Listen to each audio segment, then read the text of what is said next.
بسم اللہ الرحمن الرحیم الحمد للہ رب العالمین والصلاة والسلام علی رسولہ الامین وعلی آلہ واصحابہ اجمعین اما بعد فاعوذ باللہ من الشیطان الرجیم بسم اللہ الرحمن الرحیم یا ایہا الذین آمنوا اتقوا اللہ ولتنظر نفس ما قدمت لغد واتقوا اللہ ان اللہ خبیر بما تعملون صدق اللہ العظیم سبحانک لا علم لنا الا ما علمتنا انک علیم الحکیم رب اشرح لی صدری ویسر لی امری واحلل عقدۃ من لسانی یفقهوا قولی رب یسر ولا تعسر وتمم بالخیر وبک نستعین یا فتاح رب زدنی علما رب زدنی علما رب زدنی علما اللهم ثبتنا عند الموت بلا الہ الا اللہ آمین یا رب العالمین۔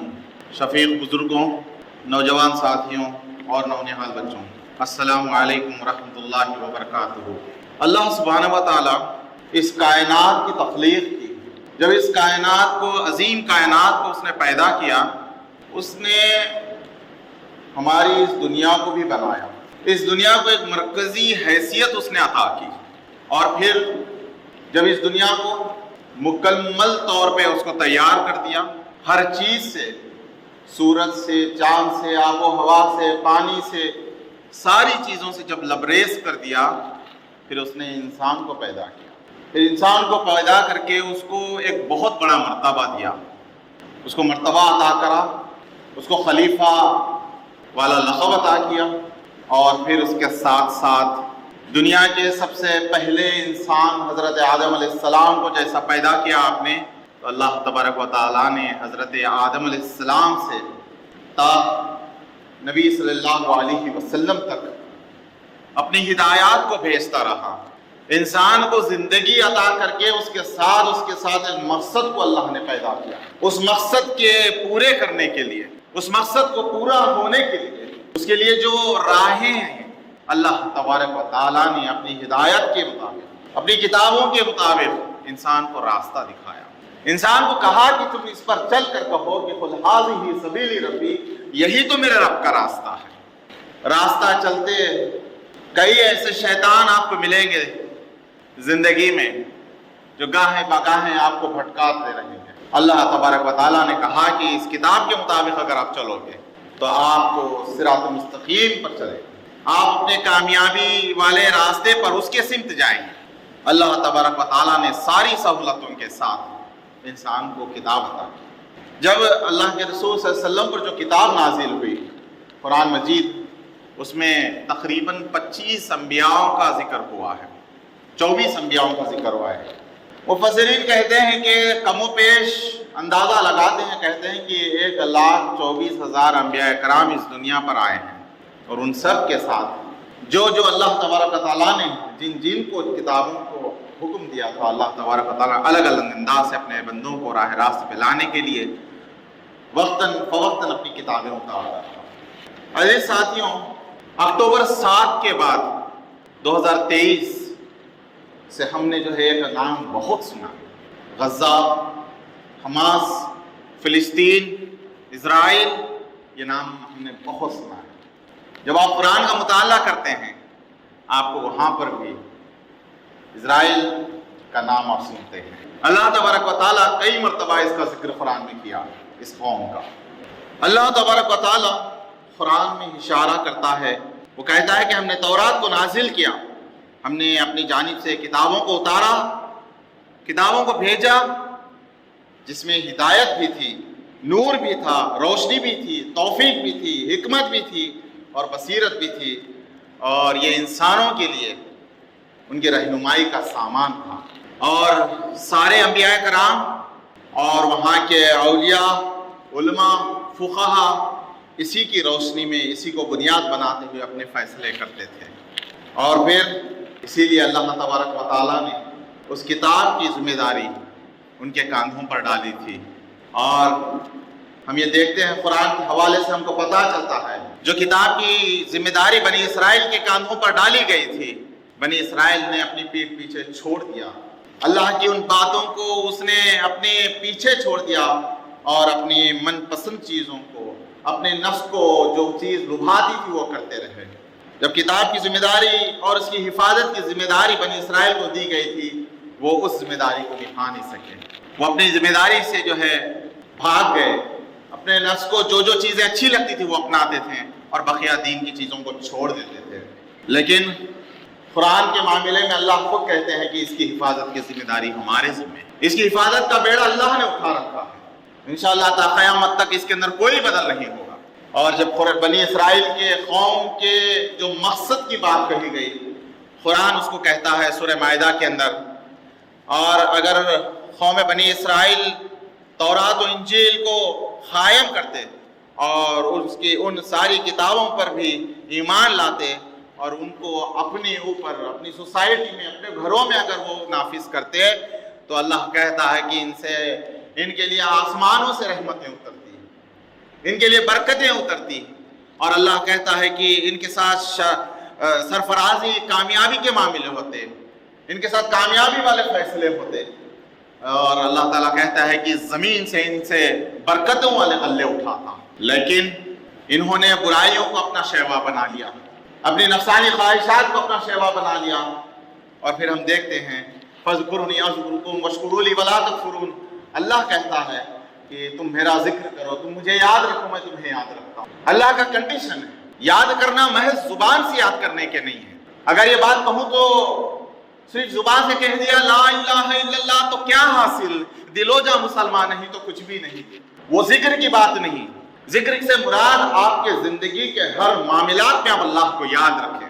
ذکر سے مراد اپنی زندگی کے جو فیصلے آپ کر رہے ہوتے ہیں، ان سارے فیصلوں میں اللہ کو حاضر و ناظر جانتے ہوئے آپ اپنے فیصلے۔ ذکر سے مراد آپ اپنے ہر کام میں اللہ کی خوشنودی کو ڈھونڈیں۔ اللہ کہتا ہے جب آپ یہ ساری چیزیں میرے بتائے ہوئے راستے پر چلو گے، میری بتائی ہوئی کتابات اور میرے بتائے ہوئے احکامات کے مطابق اگر آپ اس رہنمائی پر چلو گے، اللہ کہتا ہے کہ اذکرکم واشکروا لی ولا تکفرون۔ اللہ کہتا ہے کہ تم مجھے یاد کرو، میں تمہیں یاد رکھوں گا۔ جو تم سے وعدہ میں نے کیا ہے فی الدنیا وفی الآخرہ، دنیا اور آخرت کی کامیابی میں تمہارے تلے قدموں تلے ڈالوں گا۔ ضرور یہ سچ بات ہے کہ جب دین پر چلتے ہیں تو کہیں نہ کہیں کٹھنائیاں آتی ہیں، مشکلات آتے ہیں، پریشانیوں کا سامنا کرنا پڑتا ہے، اپنے گھر والوں سے، بھائی بندوؤں سے آپ کو جو ہے تھوڑی سی مشکلات ہوتی ہیں، لیکن آپ اس موقع کو یاد کریں جب اللہ کے رسول صلی اللہ علیہ وسلم مکے کے باہر کے ایک شہر میں حدیبیہ میں آپ نے ٹھہرے تھے، وہاں پر صلح ہوئی، کئی ایسے لوگ بڑے بڑے مجدد صحابہ کرام پریشان تھے، اللہ کے رسول کیسی صلح کر رہے ہیں مکے والے۔ دین پر چلنا محض کبھی آپ کو جو ہے نقصان دکھے گا، لیکن آگے چل کر کے اس کے فائدے، اس کی جو ہے آپ کو نظر آئیں گے۔ آپ کو پہلے مشکلات، آزمائشیں، پریشانیوں کا سامنا کرنا۔ حضرت یوسف کو باڈی میں ڈھکل دیا، سمجھے کہ بچہ مر گیا، لیکن اللہ نے ان کو ایسی بلندیوں سے عطا کیا، مصر کی بادشاہت سے اللہ تعالیٰ نے ان کو نوازا تھا۔ آپ حضرت یونس کو دیکھیں، آپ موسیٰ علیہ السلام کو دیکھیں، نوح علیہ السلام کو دیکھیں، ہر نبی آزمائشوں سے جو ہے اب آگے بڑھ کر کے پھر اس کے بعد کامیابیاں تک پہنچے۔ کامیابی زندگی کی آپ کو جو ہے اے سی کے روم میں ملنے والی نہیں، کامیابی تلواروں کے سایوں کے تلے ملنے والی۔ اللہ کے رسول نے اپنے کئی اپنوں کو کھویا۔ آپ صلی اللہ علیہ وسلم کے جو ہے آپ سیرت کو دیکھتے ہیں، آپ کے سر پر جس نے ہاتھ رکھا کچھ دنوں میں آپ دیکھتے ہیں کہ ان کا انتقال ہو گیا، آپ کے دادا کا انتقال ہو گیا، آپ کے چاچا کا انتقال ہو گیا، آپ کی اپنی شہیدی بیوی جس نے آپ کو پورا سپورٹ کیا تھا، آپ کا انتقال ہو گیا۔ اللہ کے رسول کہتے ہیں کہ یہ ایک زمانہ ایسا گزرا جس کو ہم غموں کا سال کہیں۔ اللہ کے رسول کے چچا کا انتقال ہوتا، بہت آزمائشوں سے زندگی گزری، پھر آپ نے مایوس نہیں، اللہ سے امید نہیں چھوڑی۔ اللہ نے مدینے کا خواب دیکھے مکے میں بیٹھ کر کے، پھر مدینے میں وہاں پر گئے، اسلامی حکومت کو پورا کیا۔ اللہ تعالیٰ آزمائشوں کے ساتھ ساتھ انسان کی کامیابیاں لکھ رکھتا ہے۔ میں بنی اسرائیل پر آپ کو بات کر کے یا یہاں پر اس کی گفتگو سنانے یا اس کے قصے کہانیاں میں سنانے نہیں آیا ہوں۔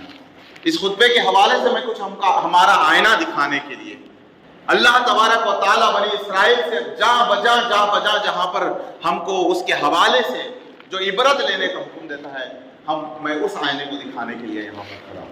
اللہ کے رسول صلی اللہ علیہ وسلم حدیث میں کہتے ہیں کہ لوگوں ایک وقت ایسا آئے گا تم اپنے پیشرو اقوام کو ایسا پیچھا کرو گے کہ ان کا طریقہ ایسا چلو گے اور اپنی کتابوں کو یوں پس پش ڈالو گے، احکام خدا بند کو یوں آپ جو ہے منہ موڑو گے، اور اللہ سبحانہ و تعالیٰ کے دین کو ایسے مفاہیم نکالو گے، ایسے تراشو گے، اور پچھلی قوموں نے جس طرح اپنے الگ الگ مفاہیم کو نکالے تھے، اپنے اس راستوں کو نکالے تھے، اسی طرح تم بھی کرنے والے ہو۔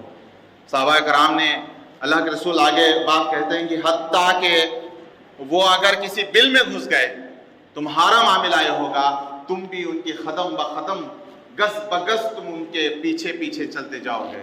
معاف کریے، آج اللہ کے رسول صلی اللہ علیہ وسلم کی یہ حدیث پہ اگر ہم غور کرتے ہیں، صحابہ نے پوچھا یہ کون سی قوم ہے، کس قوم کو آپ نے پیشوا کہا، کس قوم کو آپ نے جو ہے ہماری اس امت کے بارے میں کہا؟ اللہ کے رسول صلی اللہ علیہ وسلم کہتے ہیں، حضرت صحابہ کرام کہتے ہیں کہ اللہ کے رسول آپ جو ہے یہود و نصارہ قوم کی تو بات نہیں کر رہے؟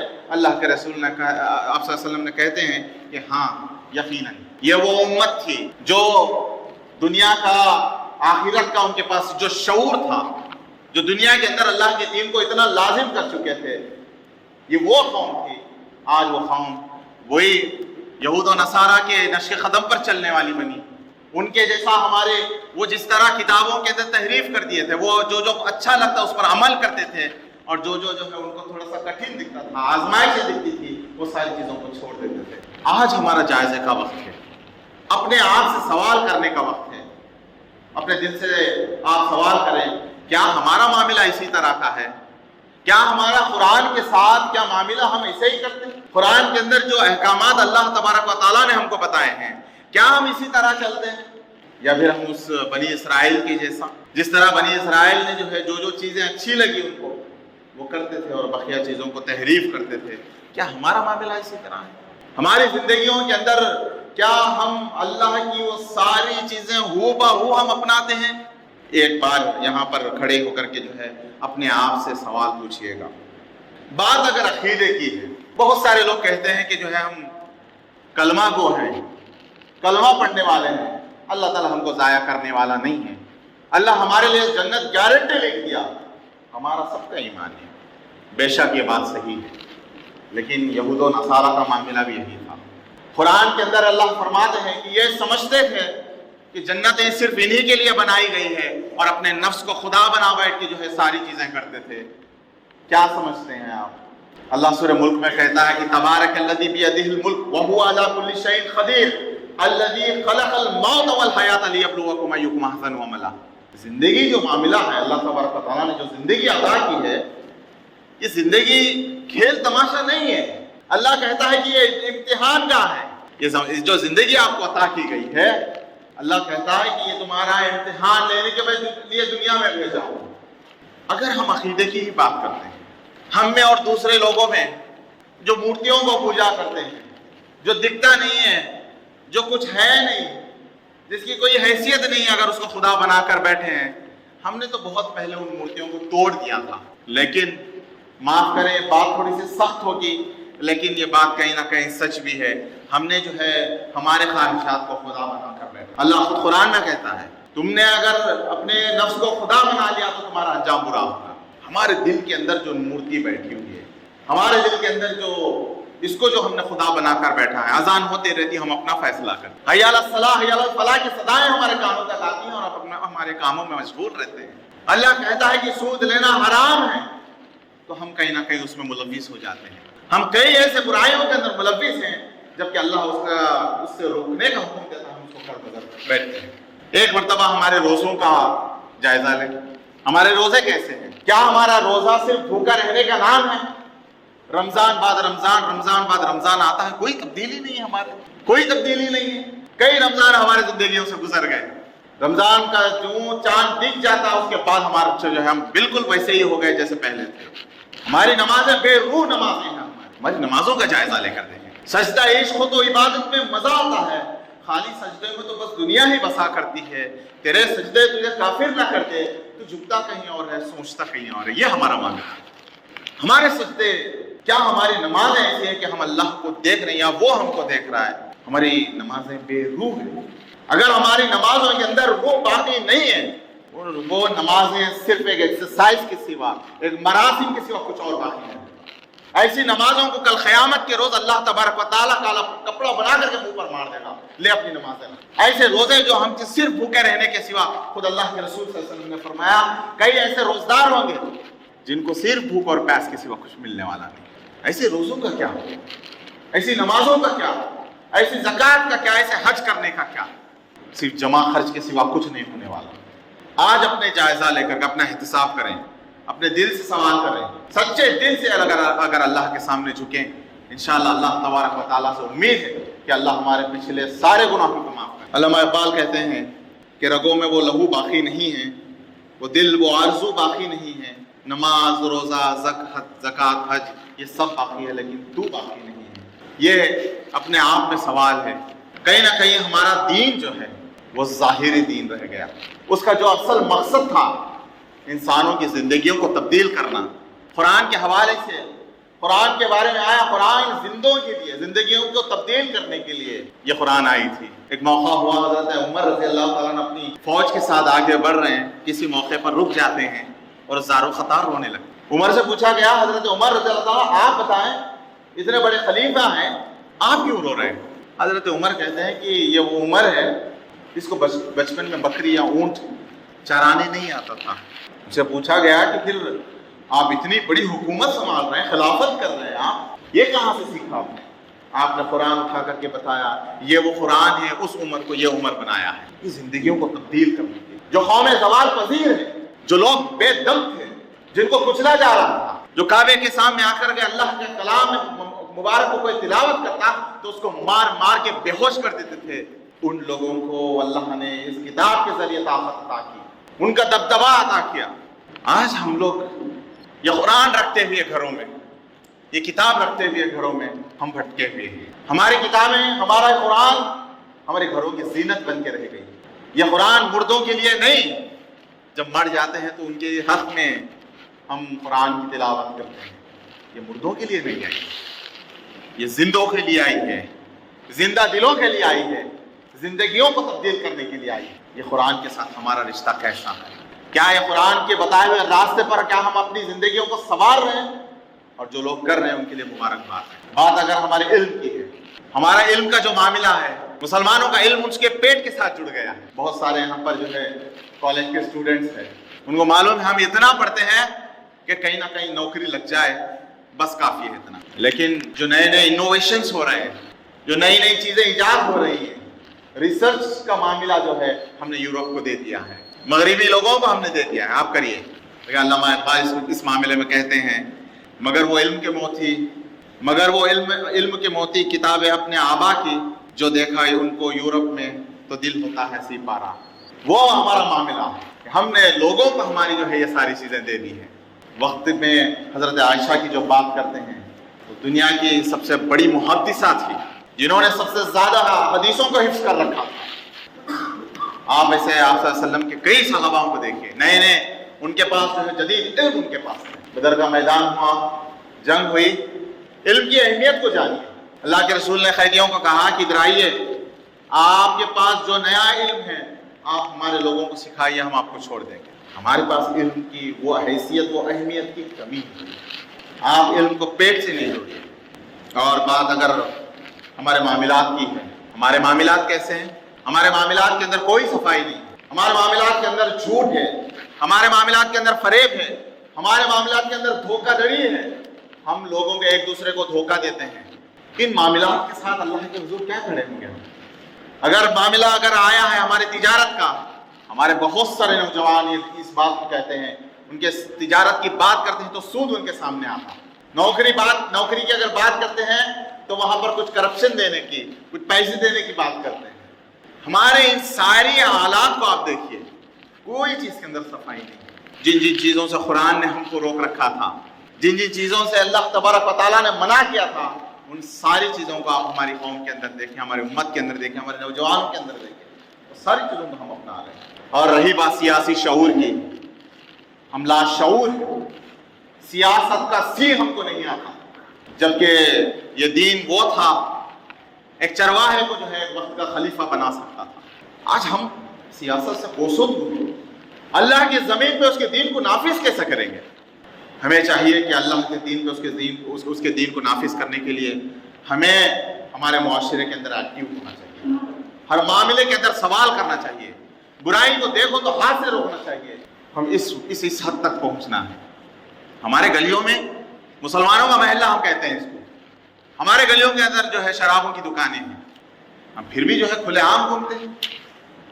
ابراہیمی سنت کو یاد کریے، حضرت ابراہیم نے کیا کیا تھا، وہ ایمان ہمارے اندر پیدا ہونے کی ضرورت ہے۔ ہمارے محلے کے اندر آپ دیکھیے، ہم مسلمانوں کا محلہ ہے، مسجدوں سے تو صدائیں آتی ہیں فجر کے اندر، لیکن کہیں نہ کہیں ہمارے گھروں کے اندر جو ہے پھر وہی سنسان ہمارے جو ہے محلے رہتے ہیں۔ مسجد کے اندر گنا چنے فجر کے اندر جو ہے لوگ نماز پڑھتے ہیں۔ زندگیاں کیسی تبدیل ہوگی، وہ قوم کیسے آگے بڑھ سکتی ہے جو فجر کی نماز ادا نہیں کر سکتی؟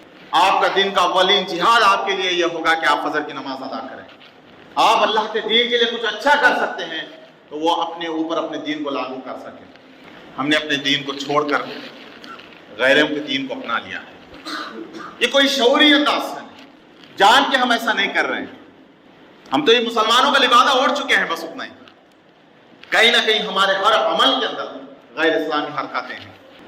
حج کے دوران مولانا مودودی اور بہت سارے علماء کرام وہاں پر جو ہے بہت بڑا پروگرام تھا۔ سعودی کے ایک ریپرزنٹیٹیو نے، وہاں کے ایک نمائندے نے کہا افریقہ میں جو ہے دین نہیں پہنچا، اللہ ان سے کیا سوال کرے گا؟ بڑے بڑے علماء کرام بیٹھے ہوئے تھے، ہر کسی نے اپنے اپنے انداز میں جو ہے بڑی حکمت کے ساتھ جواب دے دیے۔ جو موقع ہے مولانا مودودی رحمۃ اللہ علیہ کا، انہوں نے کہا مجھے اس بات کا تو کوئی اندازہ نہیں ہے روز قیامت کے دن رب ذوالجلال جو ہے افریقہ کے لوگوں سے کیا سوال کرے، مجھے یہ نہیں معلوم، لیکن مجھے اس بات کا تو ضرور یقینی طور پر میں بات بتا سکتا ہوں کہ اللہ تبارک و تعالیٰ مجھ سے اور آپ سے ضرور سوال کرے۔ ہمارا معاملہ جو ہوتا ہے، دین ہم لوگوں کے اوپر دیکھنا پسند کرتے ہیں، ہم دین کو جو ہے سامنے والے کو پسند کرتے ہیں۔ مولانا مودودی کے جواب اپنے الفاظ میں کہتے ہیں کہ اللہ کہے گا کہ ہم نے تمہیں ایک مقصد کے ساتھ پیدا کیا ہے، مقصد یہ ہے کہ وما خلقت الجن والانس الا لیعبدون، ہم نے تمہیں جو زندگی عطا کی ہے وہ اس لیے کہ جو ہے تم میری عبادت کرو۔ عبادت صرف نماز روزہ زکوٰۃ حج نہیں، زندگی کا ہر معاملہ آپ کا عبادت ہے۔ اللہ کی ہر معاملے میں اپنے اللہ کی خوشنودی کو ڈھونڈنا یہ عبادت ہے۔ مولانا مودودی کہتے ہیں کہ اللہ سوال کرے گا ہم نے جو ہے جس مقصد کے ساتھ تمہیں پیدا کیا تھا، اس مقصد کے حصول کے لیے آپ کو ہم نے وسائل اور اسباب دیے تھے، رزق کے خزانے ہمیں تمہیں دے رکھے تھے، ساحل کی حکومتیں ہم نے تمہیں دے رکھی تھی، ایسا کیوں نہیں ہوا کہ ہم ایسے لوگوں تک کیوں نہیں پہنچے؟ ہمارے پاس وقت ہے، ہمارے پاس مال ہے، ہمارے پاس ہر چیز اللہ نے عطا کی ہے۔ اس موقع پر ذرا سی دیر کے لیے آپ لوگ فلسطین کے ان بچوں کو یاد کریں، ان عورتوں کو یاد کریں، فلسطین کے ان لوگوں کو یاد کریں جن کے گھروں کے اندر وہ خود دب گئے۔ اللہ ان کے پاس موقع نہیں رکھا نا، وہ اپنی جانوں کو گواہ کر رہے ہیں، اپنے جوانوں کو، اپنے عورتوں کو، اپنے بچوں کو، وہ سب گواہ رہے ہیں محض اللہ کے اس گھر کے لیے۔ ہمارا کیا معاملہ ہے؟ ہماری کیا قربانیاں ہیں؟ کیا ہم یہ قربانی نہیں دے سکتے کہ ہم کسی کبھی وقت میں جھوٹ نہیں بولیں؟ کیا یہ ہم قربانی نہیں دے سکتے کہ ہم کسی کو دھوکہ نہیں دیں، سود نہیں کھانا، حلال و مردار کا ہم لحاظ کرنا؟ ساری چیزوں کی، کم سے کم ان چیزوں کی کیا ہم قربانی نہیں دے سکتے؟ مولانا مودودی جواب میں کہتے ہیں کہ الہی قوانین کے، آپ کے الفاظ میں آپ نے خود کہا ہے کہ الہی قوانین کے جو ہے امانت دار آپ کو بنایا ہے اللہ تبارک و تعالیٰ نے۔ آپ کے گھروں میں کتابیں ہیں، باقی قرآن ہمارے پاس ہے، اس کی امانت ہمارے پاس ہے۔ قرآن میں خود اللہ فرماتا ہے اگر یہ جو امانت آپ کے پاس ہے، آپ کے گھروں میں جو ہے رکھی ہوئی ہے، اگر یہ کتاب اگر پہاڑوں پر نازل ہوتی تو پہاڑ جو ہے لرز کر جو ہے ریزہ ریزہ ہو جاتے، ہمارے دلوں پر کوئی اثر نہیں۔ کیا ہوگا اس وقت جب کہ اللہ تبارک و تعالیٰ کھڑا ہو کے سوال کرے گا آپ کے پاس یہ ساری چیزیں تھیں، آپ نے کیوں نہیں کیا؟ اللہ کو ہم کیا منہ دکھائیں گے؟ پھر مولانا مودودی آگے بات کہتے ہوئے بتاتے ہیں کہ جو ہے ہمارا جو رویہ ہے قوم یہود و نصارہ جیسا ہو گیا۔ وہ بھی ایک وقت تک اللہ تبارک و تعالیٰ نے وہ قوم سے اتنی محبت کی ہے، کئی انبیاءوں کو، مجدد انبیاءوں کو وہاں سے اٹھایا ہے، ابراہیم علیہ السلام، اسحاق علیہ السلام، یعقوب علیہ السلام، آپ گنیے ان کے نام۔ ان قوموں سے ایسی قوم جب یہ مان لی کہ ہمارے ہی لیے جنت بن گئی ہے اور اپنے نفس کے مطابق اپنی زندگیوں کو جینا شروع کر دیے، اللہ تبارک و تعالیٰ جو ہے ان سے قبلہ چھین لیتا ہے، ان سے امامت چھین لیتا ہے، اور حضرت اسماعیل کے اوپر جو ہے اللہ تعالیٰ دے دیتا ہے، اللہ کے رسول صلی اللہ علیہ وسلم کی امت کو دیتا ہے۔ اللہ کی چیزوں کو، اس کی ذمہ داریوں کی اگر اہمیت ہم نہیں کریں، اس کی اہمیت ہمارے پاس نہیں ہے، تو اللہ تبارک و تعالیٰ ان قوموں سے ان چیزوں کو چھین لیتا ہے اور دوسروں کا عطا کرتا ہے۔ بنی اسرائیل سے اللہ تعالیٰ نے امامت چھین لی ہے، یہی وہ تھا قبلہ، تحویل قبلہ کا جو معاملہ ہے۔ جو قبلہ بدلا، وہ صرف قبلہ نہیں بدلا، وہ امامت بدل گئی، پوری دنیا کی امامت ان سے چھینی گئی، ان سے کتاب لے لی گئی۔ اگر ہمارا معاملہ یہی ہے، وہ دین دور نہیں ہے جو ہم اپنی بربادی اپنے آنکھوں سے دیکھ رہے ہیں۔ آج ہم دیکھ رہے ہیں، ویسے ہمارا معاملہ دیکھیں، ہندوستان میں دیکھیں، اب میں بنی اسرائیل یا فلسطین کی بات نہیں کر رہا ہوں، بابری مسجد کا معاملہ دیکھیے، گیانوا کی مسجد کا معاملہ دیکھیے، 800 سال پرانی مہرولی مسجد کا معاملہ دیکھیے، صبح فجر کے وقت میں آئے، آدھے گھنٹے کے اندر بلڈوزر کو لے کے ڈھا دیا، اور ایسا کرے کہ وہاں پر کچھ ہے ہی نہیں، چٹیا میدان۔ یہ دیکھیے سب ساری چیزیں، اس کے ذمہ دار میں اور آپ ہیں۔ ہم نے اپنی مسجدوں کو ویران کر دیا، ہمارے گھروں کو ہم نے قبرستان بنا دیا۔ ماؤں سے میں گزارش کرتا ہوں، یہاں بہت سارے جو ہے والدین ہیں یہاں پر بیٹھے ہوئے، میں آپ تمام حضرات سے گزارش کرتا ہوں، اپنے بچوں کی تربیت کریں، اپنے بچوں کو عمر بن عبدالعزیز جیسے بنائیں، علی بن سفیان جیسے بنائیں، حضرت علی کے جیسے بنائیں، زید بن حارث کے جیسے بنائیں، خالد بن ولید کے جیسے بنائیں۔ اپنی گھروں کے اندر جو اصل کام ہے ہمارا تربیت کا، وہ تربیت کا معاملہ کریں۔ آپ خود دین پر عمل کریں، دین کو اپنے اوپر لازم کریں۔ اللہ آپ سے یہ سوال نہیں کرنے والا کہ تم دنیا کے اندر چنتل پوری بستی کے اندر آپ دین کو لازم نہیں کریں، لاگو کیوں نہیں کریں، اللہ کے دین کو کیوں نہیں وہ آپ نافذ نہیں کریں، نہیں پوچھے گا اللہ تعالیٰ۔ البتہ اللہ آپ سے یہ پوچھے گا کہ یہ جو 6 فٹ کا آپ کا جسم ہے، آپ اس پہ تو دین کو عمل آپ کے جو ہے لاگو کر سکتے تھے، آپ اپنے نفس پہ، آپ اپنے دل پہ تو دل کو اپنے دین کو اتار سکتے تھے، جو قرآن آپ تک پہنچی ہے اس قرآن کا حق ادا کر سکتے تھے۔ اللہ یہ سوال ضرور مجھ سے اور آپ سے کرے گا۔ اللہ تعالیٰ کی پکڑ سے بچنا ہے۔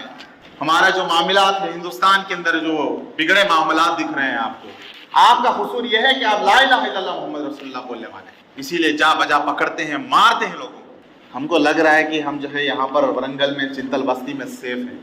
یہ جو ہندوستان میں آگ لگی ہے نا، یہ آگ جنگلی آگ ہے، یہ آگ بہت جلد ہم کو، ہمارے گھروں کو بھی کھانے والی ہے۔ اس سے پہلے کہ وہ سمجھدار آدمی ہے جو اپنی موت سے پہلے موت کی تیاری کرے، وہ سمجھدار آدمی ہے کہ اپنے معاملے سے پہلے اپنے دین کو عمل کرے اور اپنی دعوت کو عام کرے۔ جن لوگوں کے بیچ آپ کو رہتے ہیں، مارکیٹ میں نکلنے کے بعد بہت سارے ہندوؤں کے بیچ ہم رہتے ہیں، ان کو دین کی دعوت دینا یہ آپ کی اور میری ذمہ داری ہے، ان تک اللہ کے دین کو پہنچانا آپ کی اور میری ذمہ داری ہے۔